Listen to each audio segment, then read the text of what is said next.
हम लोग देख रहे थे बेटा phenotypic plasticity and ecotypes. Phenotypic plasticity same species different environmental या डिफरेंट जियोलॉजिकल डिस्ट्रीब्यूशन के अकॉर्डिंग वो डिफरेंट जगह पे जो उनका एक एडॉप्टेशन होता है या एक जो चेंजेस आएंगे उनके फीचर्स में, ठीक है, just because of gene interaction. Gene अंदर हो रहा है, बॉडी के अंदर जीन एक्सप्रेस हो रहे हैं एंड उन जीन के एक्सप्रेशन में जो इन्वायरमेंटल फैक्टर का इम्पैक्ट है उसकी वजह से आपको जो सेम स्पीसीज में चेंजेस दिखेंगे, रेंज ऑफ चेंजेस दिखेंगे, वो सब क्या हो जाएगा, फिनोटाइपिक प्लास्टिसिटी। और उसके रिजल्टेंट, उस प्रोसेस के रिजल्टेंट जो स्पीसीज दिखेंगी, तो आप एक स्पीसीज जैसे ह्यूमन होमोसेपियंस, तुम साउथ के होमोसेपियंस और नॉर्थ के होमोसेपियंस, इनको क्या बोल सकते हो, इकोटाइप्स। क्लियर, सेम स्पीसीज हैं लेकिन टू टाइप्स के। इकोलॉजिकल कंडीशन की वजह से, इन्वायरमेंटल इंटरेक्शन की वजह से वो दो तरीके डिफरेंट टाइप्स के अपीयरेंस को शो कर रहे हैं, तो ऐसे केसेस में उनको क्या बोलेंगे, इकोटाइप। क्लियर, नाउ देखते हैं the phenotypes of an organism show variation due to differences in the environmental conditions within the local habitat. Clear है, such variations among individuals produced by the influence of the local conditions of the habitat is known as phenotype plasticity। NCERT में नहीं दिया है बेटा, इसको आप सब note down करके रखोगे, ठीक है। Phenotype plasticity, variations among individual, same species की बात हो रही है, सेम स्पीसीज के इंडिविजुअल्स में वेरिएशंस हैं, produced by the influence of the local condition. कैसे इन्फ्लुएंस हो रहे हैं वो, लोकल, वहाँ के लोकल उनका जो इंटरैक्टिंग इन्वायरमेंट है उससे इन्फ्लुएंस होके उनका जीन एक्सप्रेशन में चेंजेस आ रहा है, that is known as phenotypic plasticity. Clear, अब ये ग्राफ आप ड्रॉ भी करोगे और इसको समझो अच्छे से। एक इन्वायरमेंट, ग्राफ 1 दिया है, graph A, graph B and graph C, ठीक है। 3 डिफरेंट टाइप के ग्राफ हमें दिख रहे हैं। इस ग्राफ में हमें क्या शो हो रहा है कि नंबर ऑफ ट्रेड्स दिख रहे हैं एंड इन्वायरमेंटल कंडीशन, जैसे suppose first trade, second and third trade, ठीक है। और ये इन्वायरमेंटल कंडीशन दिखा रहा है, इन्वायरमेंटल कंडीशन के रिस्पेक्ट में ट्रेड में कैसे चेंज हो रहा है। तो इफ़ द ट्रेड कोई चेंजेस नहीं होगा, कोई उसमें इन्वायरमेंटल इम्पैक्ट नहीं पड़ रहा है, तो उस टाइम उसमें क्या दिखेगा, नो प्लास्टिसिटी। सेम स्पीसीज में सेम तरीके के ट्रेट आपको जनरेशन आफ्टर जनरेशन दिखते रहेंगे, ठीक है, कोई ट्रेट में चेंजेस नहीं हो रहा। अब जैसे हम ट्रेट नंबर 1 को देख रहे हैं तो वो इन्वायरमेंट के साथ सेम तरीके से चल रहा है, उसमें कोई चेंजेस नहीं है, कोई वेरिएशन नहीं आ रहा है। सेकंड ट्रेड भी सेम तरीके से जा रहा है, थर्ड ट्रेड भी सेम तरीके से जा रहा है। क्लियर, तो इस कंडीशन में वो क्या शो करेगा, कोई प्लास्टिसिटी शो करेगा नहीं, सारे ट्रेड जैसे पहले थे वैसे ही, इन्वायरमेंटल वहाँ पे कंडीशंस जो भी हैं उसके अकॉर्डिंग वो कोई भी चेंजेस को, ट्रेड में कोई चेंज नहीं है, कांस्टेंट है। जैसे हम रेगुलेटर में ग्राफ देखे थे ना बेटा, इस तरीके से एक कांस्टेंट लाइन आ रही थी, एक्सटर्नल फैक्टर के चेंज होने से इंटरनल में कोई भी चेंजेस नहीं आ रहा था, तो इस तरीके का कांस्टेंट एक लाइन चल रहा है, मतलब वहाँ पे कोई भी प्लास्टिसिटी रिपोर्टेड नहीं है, सेम स्पीसीज के सेम ट्रेड ऐसे ही जनरेशन आफ्टर जनरेशन फ्लो हो रहे हैं। क्लियर, अब just suppose, is it possible, ऐसा नेचुरली पॉसिबल है, इवोल्यूशन में ऐसा हुआ है, नहीं हुआ है, ट्रेट में चेंजेस आएंगे, सारे ही ट्रेट में जो एक डोमिनेंट ट्रेट है वो वाइल्ड है। जब हम एल पढ़ते हैं किसी पर्टिकुलर ट्रेट के लिए तो एक वाइल्ड है, और उसमें म्यूटेंट और चेंजेस की वजह से वहाँ पे क्या जनरेट हुआ, उसका रेसेसिव एलील आया, ठीक है, रेसेसिव एलील फॉर्म हुआ, ठीक है। तो वाइल्ड एलील या dominant allele as it is present था, वाइल्ड एलील में कोई चेंजेस आया तो उसका एलील फॉर्म हुआ, रेसेसिव एलील फॉर्म हुआ, और रेसेसिव एलील के फॉर्म होने से और जो हेटेरोजाइगस का कॉम्बिनेशन फिर कैरी ऑन हुआ, उससे ही वेरिएशंस हैं रिलेटेड टू दैट। तो अब कोई चेंजेस ही नहीं होगा, तो बेटा यहाँ पे इस केस में नो वेरिएशन है तो नो नेचुरल सिलेक्शन, कोई नेचुरल सिलेक्शन नहीं है, सब या तो एक्सटिंक्ट हो जाएंगे या कुछ भी, मतलब ये जनरल, ये ऑन पेपर ये फिनोमिना है बेटा, it is not present in ecological system, ठीक है। तो no natural system selection and hence no fitness.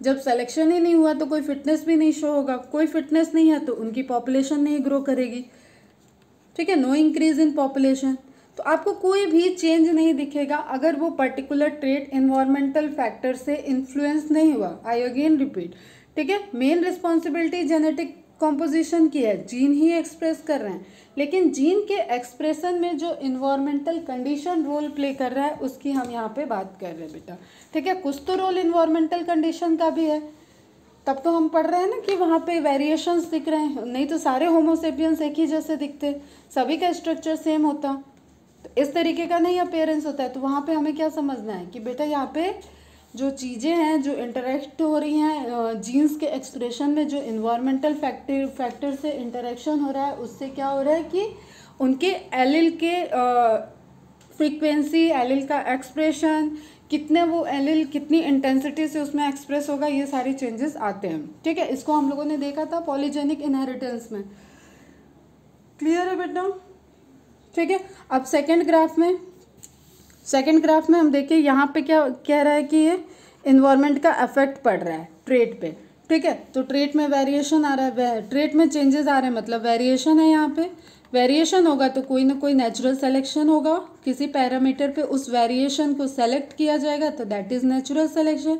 और नेचुरली जो सेलेक्ट होगा वो फिटनेस को फिर शो करेगा, फिटनेस को शो करेगा तो उसकी पॉपुलेशन इंक्रीज होगी, ठीक है। तो हम एक पर्टिकुलर ऑर्गेनिज्म के पॉपुलेशन की इंटरेक्शन देख रहे हैं कि उसमें कैसे इन्वायरमेंटल का इफेक्ट पड़ रहा है। तो दैट इज यहाँ पे ग्राफ में ट्रेट कैसे दिख रहे हैं, ट्रेट आपके चेंज हो रहे हैं, ठीक है, कांस्टेंट नहीं है। एक इन्वायरमेंटल फैक्टर से उनमें ट्रेट में चेंजेस आ रहे हैं और वो डाउन हो रहे हैं, मतलब उनके रिस्पेक्टिव एलिल फॉर्म हो रही है और चेंजेस आ रहे हैं, उनके एक्सप्रेशन में चेंजेस आ रहे हैं। क्लियर है बेटा, ठीक है। अब यहाँ पे third one is highly variable plasticity, highly variable. अब इसको ऐसे समझो कि किसी इन्वायरमेंटल फैक्टर से बहुत ज़्यादा इन्फ्लुएंस होके वो प्लास्टिसिटी आ रही है, तो उसमें क्या होगा, इन्फ्लुएंस किसका है, इन्वायरमेंटल फैक्टर का। प्लास्टिसिटी हाई है, इसका मतलब वहाँ की जो जीनोटाइप थी उस पर इन्वायरमेंटल इंटरेक्शन का बहुत स्ट्रांग इम्पैक्ट पड़ा होगा, ठीक है। स्ट्रांग इम्पैक्ट पड़ने पे क्या होगा, वही बात कि जिसमें एडॉप्टेशन के लिए कोई कंडीशन आई होगी और उस पर्टिकुलर स्पीसीज ने उस पर्टिकुलर ट्रेट में एडॉप्टेशन शो किया होगा, स्ट्रांगली चेंजेस शो किया होगा, और वो स्ट्रांगली चेंज अगर फेवरेबल होंगे तो स्पीसीज सर्वाइव करेगी, अगर अनफेवरेबल होंगे, हार्मफुल होंगे, तो वो स्पीसीज उस इंटरेक्शन की, दोनों कंडीशन हो सकती है ना, उस इन्वायरमेंटल इंटरेक्शन की वजह से वो स्पीसीज का वो पर्टिकुलर ट्रेट खत्म हो जाएगा या उस पर निगेटिव इम्पैक्ट पड़ेगा। तो this is impact of environment on the genome, ठीक है। With respect of different environmental condition, same species में अलग अलग कैरेक्टरिस्टिक, अलग अलग जो ट्रेट एक्सप्रेस हो रहे हैं उसको हम बोलते हैं प्लास्टिसिटी, और सेम स्पीसीज के डिफरेंट प्लास्टिसिटी को रिप्रेजेंट करने वाले ऑर्गेनिज्म को बोलते हैं इकोटाइप्स। क्लियर है, कोई भी डाउट हो तुम लोग पूछ लेना यहाँ पे, बट इस चीज़ को नोट डाउन करोगे, इंपॉर्टेंट है ये फिनोमेना। नाउ हम एक अब प्लांट का एग्जाम्पल देखते हैं। Change in stomata density in an individual due to phenotypic plasticity. अब इसमें क्या होगा, क्यों स्टोमेटा की डेंसिटी में चेंज है।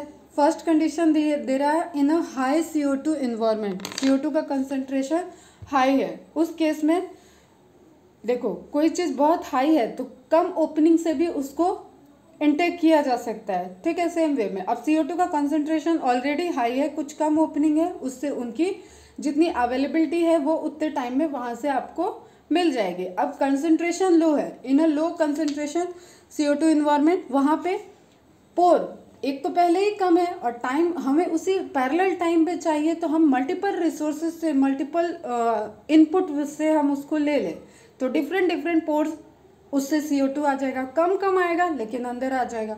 अब 3 पोर हैं, फर्स्ट वाले में 3 स्टोमेटा दिख रहे हैं, तो 3 पोर से लेकिन अबंडेंट अमाउंट में CO2 आ जा रहा है, तो 3 ही पोर सफिशियंट है। हाई कंसंट्रेशन में, लो कंसंट्रेशन में कम CO2 है, लेकिन हमें उसी टाइम पे हमें पूरा ये स्टोर करना, बाय फोटोसिंथेसिस की प्रोसेस चलनी है, तो नंबर ऑफ स्टोमेटा बढ़ा दें और उसमें स्टोमेटा की डेंसिटी हाई हो जाएगी और वहाँ से फिर CO2 फ्लो हो जाएगा। तो ये एडॉप्टेशन हुआ एक तरीके से, ठीक है। सेम स्पीसीज है, वो दो कंडीशन में ग्रो कराए हम उसको, एक हाई कंसंट्रेशन ऑफ CO2 है एटमॉस्फेयर में, एनवायरनमेंट में, और एक जगह लो कंसंट्रेशन ऑफ CO2 है। तो धीरे धीरे उस स्पीसीज के ग्रो करने के साथ एक एडॉप्टेशन आ जाएगी कि जो लो कंसंट्रेशन वाला CO2 होगा वहाँ पे नंबर ऑफ स्टोमेटा इंक्रीज कर जाएंगे। क्लियर है? तो this is a kind of adaptation जो एक ग्रेजुअल टाइम के साथ आएगा। ऐसा नहीं कि जो प्लांट आपने लगाया था उसमें ही ये टेंडेंसी दिख जाएगी, नहीं, उसकी नेक्स्ट जनरेशन फिर धीरे धीरे बढ़ते हुए अब वो उस कंडीशन में अडॉप्ट हो गया, अब वो वहाँ सर्वाइव करेगा। या तो नहीं सर्वाइव करेगा तो उस जियोग्राफिकल एरिया में वो प्लांट, वो एनिमल दिखेगा ही नहीं, या तो वो दिख रहा है तो इसका मतलब उसने अपनी पहले स्पीसीज से कुछ एडॉप्टेशन कर लिया। इसको स्पीसीज चेंज होना नहीं कहते बेटा, ठीक है। ये छोटे छोटे एडॉप्टेशन होते हैं, इससे स्पेशिएशन नहीं हो रहा है। यहाँ पे सेम स्पीसीज के जीन एक्सप्रेशन में चेंजेस हो रहे हैं, कुछ जेनेटिक कंपोजिशन में चेंजेस हो रहे हैं जो इन्फ्लुएंस हो रहे हैं इन्वायरमेंटल फैक्टर से। क्लियर है? In a high CO2 environment the individual develops with low stomata density, and in a low CO2 environment the individual plant leaf develop with high stomata density. Clear? ठीक है, just because of intake of carbon dioxide. अब ये एक flow बना लेना, single genotype था, common genotype था, वहाँ से डेवलप हुए दो इन्वायरमेंटल कंडीशन में, जैसे हमने ट्रांसपोर्ट कर दिया, एक प्लांट की स्पीसीज ली, सपोज कोई भी रोज़ प्लांट को ले लिया, रोज़ को एक उसी की सेम ब्रीड को हमने भेज दिया यूरोपियन कंट्री में, और सेम ब्रीड को हमने लगा दिया एशियन कंट्री में। तो इन्वायरमेंट दो हो गए, दो इन्वायरमेंट का उन पे इम्पैक्ट पड़ेगा। सेम स्पीसीज थी लेकिन उनका फिनोटाइप एक्सप्रेशन वेरिएशन आ गया, फ्लावर की साइज में, फ्लावर के पेटल में, फ्लावर के लाइफ स्पैन में, ठीक है, कितने नंबर ऑफ फ्लावर प्रोड्यूस हो रहे हैं, उसकी क्वालिटी में, क्वांटिटी में, अलग अलग तरीके के इम्पैक्ट हो सकते हैं। That depends on the particular species of flower plant और इन्वायरमेंटल कंडीशन। तो एक फिनोटाइप ए बन गया, एक फिनोटाइप बी बन गया। कुछ ज़्यादा इसमें रॉकेट साइंस नहीं है, जस्ट हम जीन एक्सप्रेशन पहले भी पढ़ चुके हैं, डिफरेंट तरीके के एक्सप्रेशन हो रहे हैं, उसी डिफरेंट तरीके के एक्सप्रेशन में हम यहाँ पे इन्वायरमेंटल फैक्टर को प्रेफरेंस दे रहे हैं कि कुछ तो इन्वायरमेंट का भी रोल है जिससे जीन में वेरिएशंस आ रहे हैं। और ऑब्वियसली रोल तो है ही, पूरा इवोल्यूशन तो इन्वायरमेंटल इंटरेक्शन की वजह से है। क्लियर है बेटा? तो single genotype in condition of environment A produces phenotype A and environment B produces phenotype B. This is known as phenotypic plasticity. इसमें जो याद रखने वाली चीज़ है वो यही है कि सेम स्पीसीज है ये, ठीक है, same species on different habitat, different geographical area. ठीक, अब ये आपको दिख रहा है, एक ही प्लांट दिख रहा है, सेलेजिनेला का है शायद ये, हाँ सेलेजिनेला है, डिफरेंट कंडीशन में ग्रो किया हुआ दिख रहा है। इसमें देखो, इसके लीफ की डेंसिटी में, कलर में, ठीक है, ब्रांचिंग तो छोड़ दो, लीफ की डेंसिटी में देख लो, लीफ की डेंसिटी, उसकी साइज, उसमें चेंजेस आ गए just because of different habitat. तो ये सब क्या हो जाएंगे? एक दूसरे के इकोटाइप, ठीक है, सेम स्पीसीज है लेकिन ये इकोटाइप की तरह बिहेव करेंगे, और ये फिनोमेना क्या कहलाएगा? Phenotypic plasticity. क्लियर है? स्पीसीज नहीं अलग हुई है, जस्ट उसका अपीयरेंस चेंज हुआ है, ठीक है बेटे। अब इकोटाइप ऑफ स्कॉटलैंड, यहाँ पे वेल मछली का दिया हुआ है, तो बहुत डिटेल में इसको कुछ नहीं देखना है, जस्ट हम मार्क कर रहे हैं उस पर फोकस करो। डाइट की वजह से, डाइट और एटमॉस्फेरिक कंडीशन की वजह से यहाँ पे दो अलग अलग डिफरेंट टाइप की, north Atlantic type 2, north Atlantic type 1, इनके अपीयरेंस में चेंजेस देखने को मिल रहे हैं, ठीक है, just because of environmental condition और उनका जो डाइट है उसकी वजह से उनमें लुक में चेंजेस आ गया, उनके मॉर्फोलॉजी में चेंजेस आ गए। तो जो लोग ये सब इकोटाइप्स वगैरह की स्टडी करते हैं वहाँ पे वो कंपैरेटिव स्टडी करते हैं। जैसे ये भी इमेज दिख रहा है किलर वेल्स का, इकोटाइप्स ऑफ किलर वेल्स। तो आपको कॉन्सेप्ट बस समझ में आना चाहिए कि वहाँ पे डिफरेंट टाइप्स की वेल्स, सब हैं वेल, लेकिन वो सब कैसे डिफरेंट इन्वायरमेंटल कंडीशन की वजह से उनके फीचर्स अलग अलग तरीके से डेवलप हो गए। क्लियर है? ठीक है। जैसे कंगारू रैट इवॉल्व हुआ तो डेजर्ट का रैट है ये, और इसमें एडॉप्टेशन क्या दिखा है, मिनिमम रिक्वायरमेंट, मतलब लिमिटेड फैक्टर यहाँ पे क्या है, वाटर। लिमिटेड तो छोड़ो, ये तो पूरे लाइफ में एक बार भी वाटर इनटेक नहीं करता है, वाटर इनटेक है ही नहीं इसका, ठीक है, ये पानी ही नहीं पीता है। और यूरिकोटैलिक होगा, एकदम कंसनट्रेटेड यूरिन एक्सक्रीटरी मटेरियल इससे निकलेंगे, और ये इसके अंदर जो भी वाटर प्रोड्यूस होगा that will be metabolic water, ठीक है, जो फूड इनटेक कर रहा है उससे, और जो प्रोसेस सेलुलर रेस्पिरेशन से उसको वाटर मिलेगा, स्प्लिट होके वाटर मिलेगा, वहाँ पे वाटर बनेगा, वही वाटर वो यूज़ करेगा। तो that was the only source of water for kangaroo rat. तो इसने क्या एडॉप्टेशन कर लिया, अब ये डेजर्ट के कंडीशन में ग्रो कर रहा है, रेप्टाइल तो है नहीं है, ग्रो कर रहा है, लेकिन वो वहाँ पे पानी पे डिपेंडेंसी इसकी ख़त्म हो गई, और विदाउट वाटर तो किसी का सर्वाइवल है नहीं, इसलिए इसके अंदर जो वाटर ये यूज़ कर रहा है that will be metabolic water, खुद बॉडी के अंदर फॉर्म हुआ वाटर। क्लियर। अब ये क्वेश्चन सॉल्व करके भेजना जरा।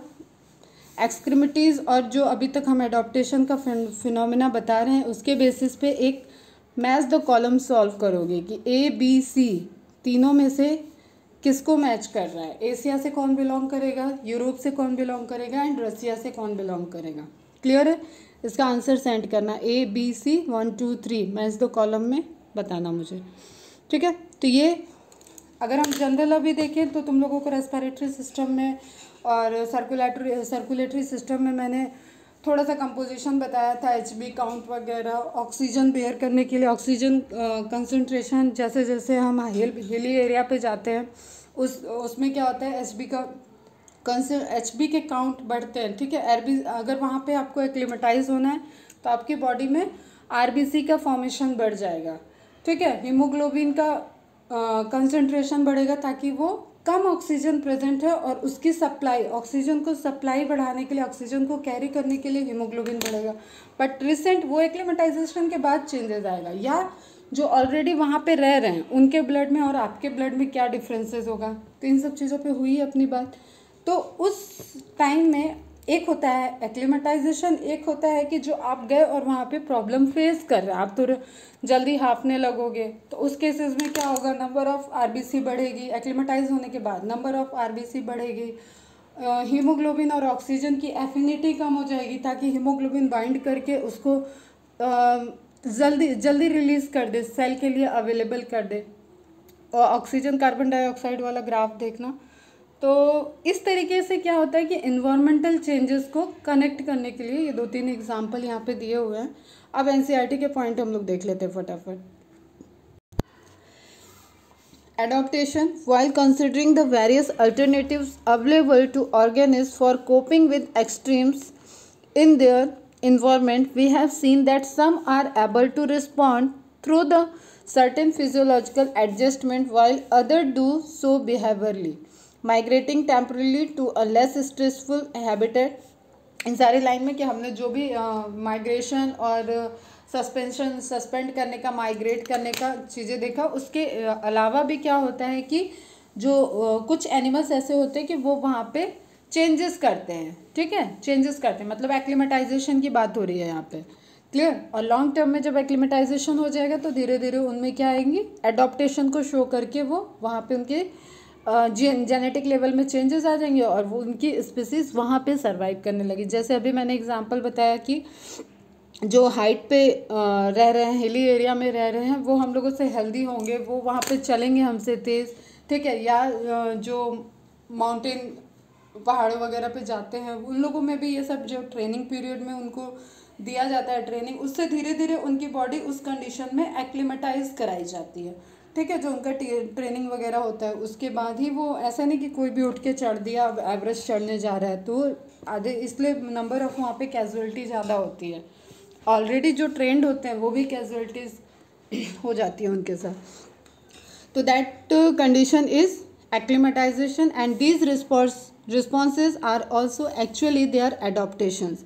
So we can say that adaptation in any attribute of the organism, it may be morphological, it may be physiological or behavioral, मतलब किसी स्ट्रेसफुल कंडीशन में उसको सरवाइव करने के लिए एनी हाउ, ठीक है, जैसे कहें कि साम दाम दंड भेद लगा के वो कुछ भी कर ले, कुछ भी तरीके के चेंजेस करे, लेकिन वो उस स्ट्रेसफुल कंडीशन में वो सरवाइव कर गया, तो दैट इज एडॉप्टेशन। तो 3 टाइप्स के हम लोगों ने देखे थे, morphological, physiological and behavioural. That enables the organism to survive and reproduce in its habitat. जैसे वो वही selection, natural variation, natural selection and then fitness, sequence वही चलेगा। that enables the organism to survive and reproduce in its habitat. Many adaptations have evolved over a long evolutionary time are genetically fixed. अब यही adaptation है, ठीक है, यही adaptation है कि बहुत टाइम में एवोल्यूशनरी स्केल में ये चलता रहेगा, तो वहाँ पे आपके पूरे जेनेटिक लेवल पे वो फिक्स हो जाएगा और वो उस कंडीशन में सरवाइव करने लगेगा। जैसे अफ्रीकन ह्यूमन बींग्स के पहले जो फॉसिल्स मिलते हैं वो अफ्रीकन्स में है, लेकिन अभी विद द पॉपुलेशन अगर तुम देखो, एक कंपैरिजन देखो, ठीक है, पॉपुलेशन वाले में ये सब बातें करेंगे डिटेल में, तो कंपैरेटिव देखो तो अभी एशियन पॉपुलेशन ज़्यादा है कंपेयर टू अफ्रीकन, लेकिन हमारे ओरिजिन के पॉइंट्स या ओरिजिन के क्लू कहाँ से मिलते हैं, अफ्रीका से मिलते हैं। तो क्या तब के क्लाइमेट और अब के क्लाइमेट में काफ़ी फ़र्क होगा। अब यहाँ पे फेवरेबल कंडीशन है, इसलिए चाइना की पॉपुलेशन ज़्यादा है, इंडिया की पॉपुलेशन ज़्यादा है, क्लियर। तो many adaptations have evolved over a long evolutionary time and are genetically fixed. In the absence of an external source of water, the kangaroo rat in North American desert is capable of meeting all its water requirements through its internal fat oxidation process in which water is a byproduct. It also has the ability to concentrate its urine so that minimal volume of water is used to remove excretory product. ठीक है, देखा ही हम लोगों ने। Many desert plants have a thick cuticle layer. सब हम लोगों ने प्लांट के एडॉप्टेशन वाली चीज़ों में देखा था। Many desert plants have a thick cuticle on their leaf surfaces and have their stomata arranged in deep pits, जिसको कहते हैं sunken stomata, to minimize water loss through transpiration. They also have a special photosynthetic pathway, CAM. क्या होता है CAM का full form? Reply करना। CAM का full form क्या होता है और ये किस तरीके की फोटोसिंथेसिस को शो करेंगे, क्या यहाँ पे एडॉप्टेशन है। That enables their stomata to remain close during day time. Day time में क्लोज रहेगा तो रात में ये कौन सी प्रोसेस करते हैं, क्या चीज़ स्टोर करते हैं जिसको ये दिन में फिर फर्दर फोटोसिंथेसिस की प्रोसेस में यूज़ करते हैं। क्वेश्चन ध्यान से सुनना, रात में इनमें कौन सी साइकिल चलेगी, ये क्या प्रोसेस करते हैं, किसको स्टोर करते हैं, और दिन में ये क्या फिर उसको प्रोसेस करेंगे। सम डेजर्ट प्लांट्स लाइक ओपुशिया have no leaves, they are reduced to spine and the photosynthetic function is taken over by the flattened stem. इसी को क्या बोलते हैं, क्या बोलते हैं? चलो ये तुम लोग आज रिप्लाई कर लेना सब लोग, 1-2 के ही रिप्लाई आए हैं, उसके बाद हम इस पर डिस्कस करते हैं।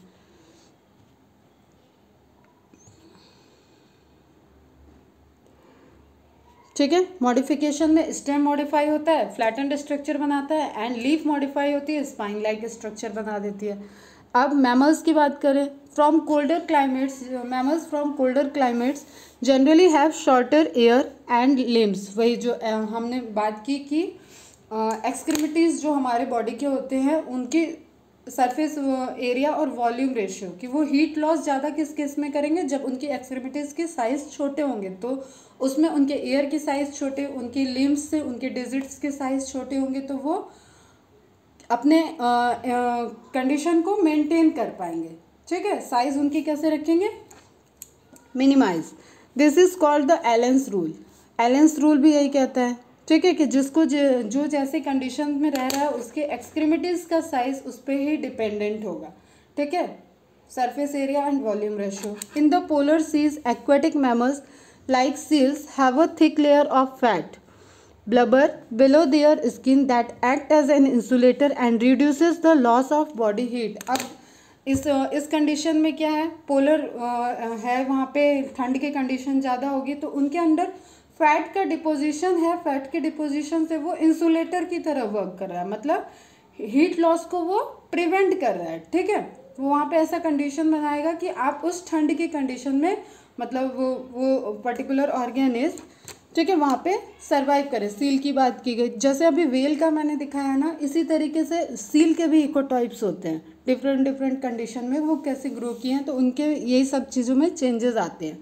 Below their skin that act as insulator. अब ये पैराग्राफ इंपॉर्टेंट है बेटा, यहाँ पे आपको एग्जांपल्स दिए हुए हैं और ये एग्जांपल्स क्वेश्चन बन सकते हैं, तो आप यहाँ पे ध्यान रखोगे ये सारे एग्जांपल्स में।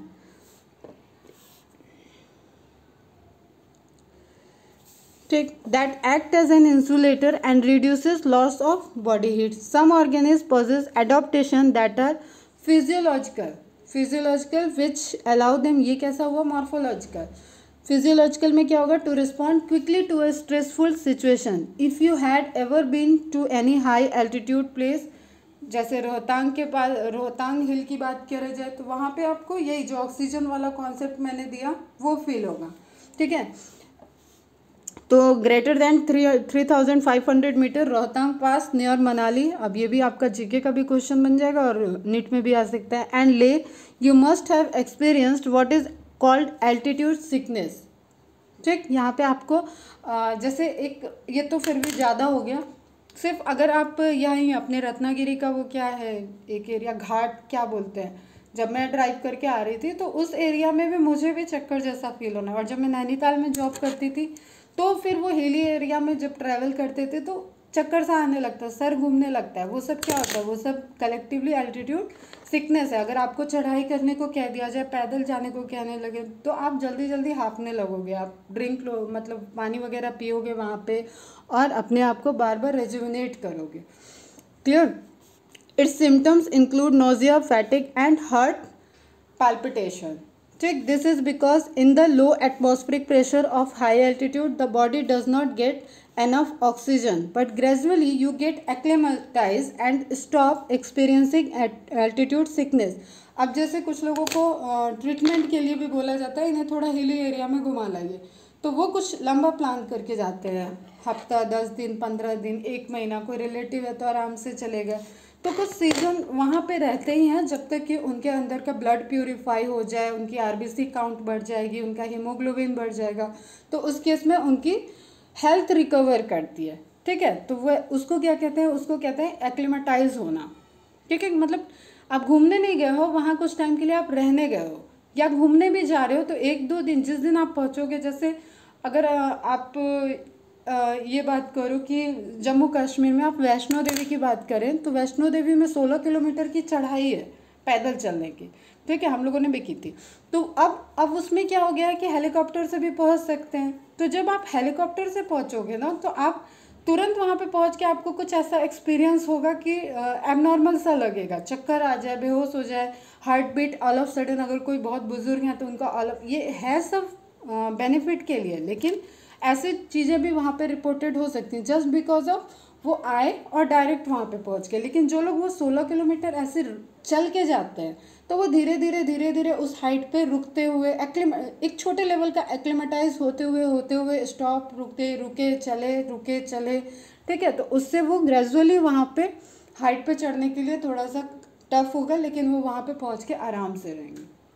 ठीक, सबको हो ये ज़रूरी नहीं है बेटा। ठीक, तो इस तरीके के आपको एक हाई एल्टीट्यूड एरिया पे देखने को मिलता है कि कैसे चेंजेस है वहाँ पे, just because of low oxygen amount है वहाँ पे। लो ऑक्सीजन अमाउंट है तो आपको ज़्यादा ब्रीथ करना पड़ेगा, हीमोग्लोबिन काउंट बढ़ना पड़ेगा। तो how did your body solve this but gradually you get acclimatized and stop experiencing altitude sickness. How did your body solve this problem? The body compensate low oxygen availability by increasing red blood cells production. IBC का production बढ़ गया, decreasing the binding affinity of hemoglobin.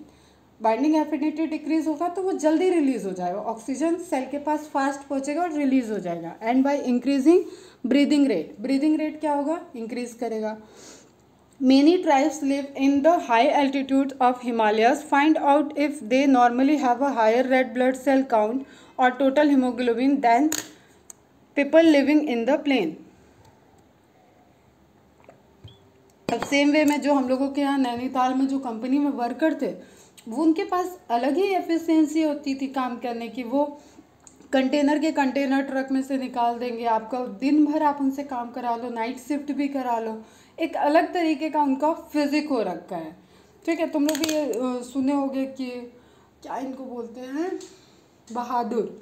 ठीक है, जो नेपाल वगैरह जो height white area, hilly area से आते हैं, उत्तराखंड उत्तरांचल से, जो तुम्हारे उधर नॉर्दर्न एरिया से आते हैं, तो उनको इस तरीके से माना जाता है कि वो थोड़ा सा स्ट्रांग भी ज़्यादा होते हैं, छोटे से दिखते हैं, लेकिन उनमें पावर ज़्यादा होती है, वो उनमें एफिशिएंसी ज़्यादा होती है, जस्ट बिकॉज ऑफ उनको उस एडवर्स कंडीशन में ही उनका बचपन से लेके बड़े होने तक का वो वहाँ पे उसी तरीके के सिनेरियो में वो ग्रो ही किया है।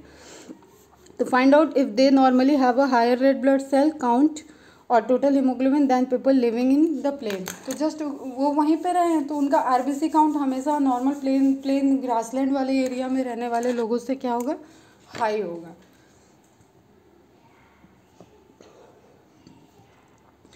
In most animals, the metabolic reactions and hence all the physiological function proceed optimally in a narrow temperature range. In humans, it is 37 degree. अब वही ऑप्टिमम चीज़ों की बात करूँ, कोई भी चीज़ ऑप्टिमम होगी तो उसमें एंजाइमेटिक एक्टिविटी डिपेंडेंट है बेटा, डायरेक्टली एंजाइम टेम्परेचर से अफेक्ट होता है, एंजाइम की एक्टिविटी टेम्परेचर पे डिपेंडेंट है।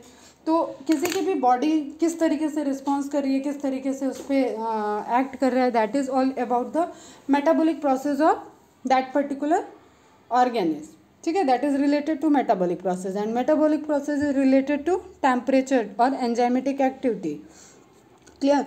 तो in a narrow temperature range in human 37 degree, but आप सर्वाइवल की बात करो तो उसमें आप एक ब्रॉड रेंज देख रहे थे।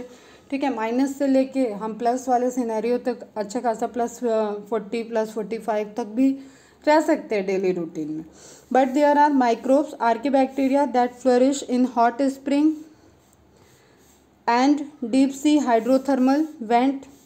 हायर टेम्परेचर पे जैसे थर्मस एक्वेटिकस का एग्जांपल पता है, तो वो सब कैसे हाई टेम्परेचर पे ग्रो कर रहे हैं, क्योंकि जो उनमें एंजाइम्स प्रेजेंट है, उनकी मेटाबॉलिक एंजाइम के लिए जो टेम्परेचर का नीड है वो अप्रॉक्सीमेटली इस रेंज में ही है। ठीक है, इससे कम होगा तो वो कोएगुलेट करेगा, इससे आगे जाएगा तो वो डिनेचर्ड करेगा। अब ह्यूमन के लिए 37 डिग्री है तो इंटरनल होम्योस्टेसिस है, तो 37 के ऊपर जाएगा तो अगेन वो डिनेचर करेगा, उससे बहुत नीचे चला जाएगा इंटरनल। हम वार्म ब्लडेड नहीं होते तो हम पे इन्वायरमेंटल का फैक्टर पड़ता है, अफेक्ट पड़ता है। ठीक है, तो एक लॉन्ग टाइम तक रहने पे फिर वहाँ पे भी एक एडॉप्टेशन आ जाएगा। तो एक क्या है कि एंजाइमेटिक एक्टिविटी की बात है, coagulation of enzyme and denaturation. तो उन सारे प्रोसेस अगर सही से नहीं चलेगी तो वो वहाँ सर्वाइव नहीं कर पाएंगे, और जो वहाँ पे सर्वाइव कर रहे हैं इट मीन्स कि उनके अंदर जो एंजाइम्स प्रेजेंट हैं, जो मेटाबॉलिक एक्टिविटी चल रही है, उसके लिए वही टेम्परेचर सूटेबल है। Many fish thrive in Antarctic waters where the temperature is always below zero. How do they manage to prevent their body fluid from freezing. अब इनके अंदर कुछ एंटी फ्रीजिंग एंजाइम सिक्रीट होते हैं, और वो जो अभी इंसुलेटर वाला हम लोग पढ़े कि फैट स्टोर हो जाता है और वो इंसुलेटर की तरह एक्ट करता है, तो हीट लॉस को प्रिवेंट करता है। How do they manage to prevent their body fluids from freezing, तो उससे पूरा उनका इंटरनल फ्रीजिंग नहीं होता है। ठीक है, a large variety of marine invertebrates and fish live at great depth in the ocean where the pressure could be more than 100 times the normal atmospheric pressure that we experience. How do they live under such high pressure and do they have any special enzymes? अब ऐसे ही इनके पास भी है adaptation, वो उसी pressure उसी जगह पे सरवाइव कर रही हैं। ठीक है, उनमें जो स्पेशल एंजाइम है वो वैसे कंडीशन में, वैसे इन्वायरमेंट में ही मतलब अपनी प्रोसेस कर सकती हैं। उनको अब वहाँ से अगर उनके हैबिटेट को चेंज कर दिया जाएगा तो वो वहाँ पे कुछ सर्वाइव नहीं करेंगे, कुछ धीरे धीरे एक्लिमेटाइज होंगे, अडॉप्ट होंगे, फिर अगर सर्वाइव करना होगा तो उनके अंदर चेंजेस आएगा। बट हर किसी का एक पर्टिकुलर हैबिटेट है। Organism living in such extreme environment show a fascinating अरे ऑफ बायोकेमिकल एडॉप्टेशन। अरे मीन्स जो एक लाइन चल रहा है। ठीक है, जैसे अगर हम पर्टिकुलर बात करें एडॉप्टिव रेडिएशन की तरह, ये क्या है, रे। ठीक है, तो अरे ऑफ फैंटास्टिक एकदम इनके अंदर डिफरेंट डिफरेंट बायोकेमिकल एडाप्टेशन को हम लोग देख रहे हैं, एक चेन ऑफ एडाप्टेशन, ठीक है। Some organism show behavioural response, morphological first देखे, सेकंड फिजियोलॉजिकल एनसीईआरटी में, and now behavioral response to cope up with the variation in their environment. Desert lizard lack the physiological ability that mammals have to deal with the high temperature of their habitat, but manage to keep their body temperature fairly constant by behavioral means. They bask in the sun and absorb heat when their body temperature drops below the comfort zone. और जो मैंने एक बात बता रखी थी कि reptiles जो हैं, डेजर्ट रेप्टाइल, वो रात के टाइम बाहर निकलते हैं just because of their behavioural उन्होंने चेंज कर दिया। वो नॉक्टर्नल तो होते नहीं है, लेकिन वो उस इन्वायरमेंट के अकॉर्डिंग उनका बिहेवियर में चेंजेस है, that is behavioural changes. They bask in the sun and absorb heat when their body temperature drops below the comfort zone but move in to shade when the ambient temperature start increasing. तो जब भी दिन का time होगा उस time वो अपने आप को किसी अंडरग्राउंड जगह पे, किसी शेडी जगह पे वो वहाँ पे रहेंगे, और जैसे रात का टाइम होगा, टेम्परेचर शाम के टाइम थोड़ा डाउन होने लगेगा, उसके बाद वो वहाँ पे कहें कि रेगिस्तान की लाइफ जिंदा हो जाती है। Clear. Some species are capable of burrowing into the soil and hide and escape from the above ground heat. This is I think all about the NCERT point. एक बार मैं चेक कर लेती हूँ, हो गया complete. Hide and escape from the above ground heat, complete हो गया, ठीक है। अब यहाँ पे तुम लोगों का पूरा ऑर्गेनिज्म वाला पोर्शन कंप्लीट हो गया है। अब नेक्स्ट रहेगा पॉपुलेशन। चैप्टर का नाम क्या है? Organism and population. तो ऑर्गेनिज्म वाला एरिया पूरा कंप्लीट हो गया है। इसको फिर ध्यान से पढ़ो, सब चीज़ों को, टेस्ट की प्रिपरेशन करो बेटा। जो पार्ट रिड्यूस हो चुका है बोर्ड के एग्ज़ाम में वो नहीं आएगा टेस्ट में। तो एक्सरसाइज मैंने बोला था एवोल्यूशन सॉल्व करके सेंड करने को, बहुत कम ही लोगों ने सेंड किया, और थोड़ा कुछ होमवर्क मेंटेन हो रहा है, रजिस्टर बन रहा है बेटा। सब लोग थोड़ा कुछ लिख लिख के मुझे एक्सरसाइज सॉल्व करके भेज दो, सबमिट कर दो। हम लोग अभी फोकस्ड होकर पढ़ना चाहते बेटा, पढ़ेंगे होमवर्क बनाने के लिए, और इस चीज़ के लिए मैं बहुत ज़्यादा प्रेशर नहीं डालना चाहती। तुम लोग समझो ये स्ट्रेटजी कंपटीशन में नहीं अप्लाई होगी। अगर तुम इस प्रेशर की वजह से लिख रहे हो, इसका मतलब तुम कंपटीशन से बहुत पहले बाहर हो चुके हो। तो जस्ट आप उस होमवर्क को कंप्लीट करिए, एक्सरसाइज सॉल्व करिए, पीडीएफ बनाइए, हमको सेंड करिए। उसमें आपको बहुत टाइम नहीं देना है, एक दिन 1 घंटे बैठ के लिख दिया, जैसे फाइल वगैरह बनाते हो उस तरीके से लिखो और सेंड करो और फ्री रहो। तो ये सारा पोर्शन और molecular basis of inheritance, principle of inheritance, वो सारी चीज़ों को अच्छे से रिवाइज कर लो, टेस्ट की प्रिपरेशन करो, अच्छा से टेस्ट दो, ठीक। पोर्शन सब्जेक्टिव में वही क्वेश्चन आएंगे, पैटर्न वही रहेगा जैसा आता है तुम लोगों का, और क्वेश्चन वही आएंगे जो रिड्यूस सिलेबस में है, ठीक है बेटा। बाकी हम कल एक लाइव सेशंस लेते हैं, उसमें डिस्कस कर लेंगे। Bye bye, take care. Complete करके मुझे इन्फॉर्म करना ग्रुप में कि कंप्लीट हो गया।